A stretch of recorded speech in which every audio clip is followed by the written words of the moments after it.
بسم الله الحمد لله ثم والصلاة والسلام على رسول الله جيكو سبتي تاريخ دنيا تلواتي لمدة جولاي لما كون لواتي سد مدحوينها دولة كونفور قلبات مدن عبد العزيز حسن محمد لفت جرين يا اسكوشاندين iyo magacaawis cusub ka suubi kulaha wasiirada dowladda koonfur galbeed xeer madaxweyne LR 39 July 2028 habati wana ka saabsan magacaawo ku xubno golaha wasiirada ee dowladda koonfur galbeed madaxweyne lafta garan markii uu aragay dastuurka dowladda koonfur galbeed Soomaaliya qodobka 47 farqada lamaad iyo qodobka 54 farqada koowaad markii uu aragay baahida langaba dardargelinta howlaha dowladda iyo ahmiyada golaha wasiirada ee dowladda koonfur galbeed markii uu tixgeli aqoonti iyo waaya aragnimada mudaniyaalku jagadaha socodka lang magacaaway ma hasaaray heerkun qodobka koowaad magacaawo golaha wasiirada dowladda koonfur galbeed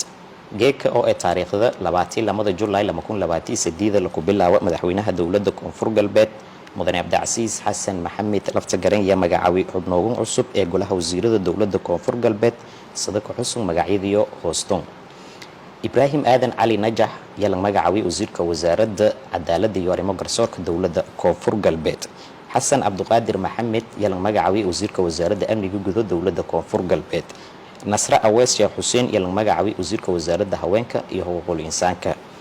Mustafa Ahmed Iidow yalan magacaawi wasiirka wasaaradda walbarashada hidaha iyo tacliinta sare Isaaq Ali Subaq yalan magacaawi wasiirka wasaaradda beero iyo waraabka dowladda koonfur galbeed Ali Sheekh Abdullaahi Ali Afgooye yalan magacaawi wasiirka wasaaradda dekedo iyo gaadiidka badda Maxamed Isaaq Ibrahim yalan magacaawi wasiirka wasaaradda macdanta iyo batroolka dowladda koonfur galbeed Saeed Ahmed Ali Umar yalan magacaawi wasiirka wasaaradda dastuurka ee dowladda koonfur galbeed Abdi Fatah Maxamed Ali Abarone yalan magacaawi wasiirka wasaaradda kalluumaysiga iyo kheyraadka badda Engineer Dini Abdinuur Maxamed yalan magacaawi wasiirka wasaaradda bay'ada iyo isbedelka cimilada ee dowladda koonfur galbeed Nuur Siidow Baba yalan magacaawi wasiirka wasaaradda diinta iyo waqaafta dowladda koonfur galbeed Dr. Maxamed Ibrahim Nuur yalan magacaawi wasiir dowlaha madaxtooyada dowladda koonfur galbeed Maxamed Xuseen Xasan Cadaawe yalan magacaawi wasiir ku-xigeenka wasaaradda gaadiidka Maxamed Qays Xasan Maxamed yalan magacaawi wasiir ku-xigeenka wasaaradda dhalinyarada iyo ciyaaro dowladda koonfur galbeed Umar Daud Khaliif yanka dambeyn lang magacaawi wasiir ku-xigeenka wasaaradda macdanta iyo batroolka dowladda koonfur galbeed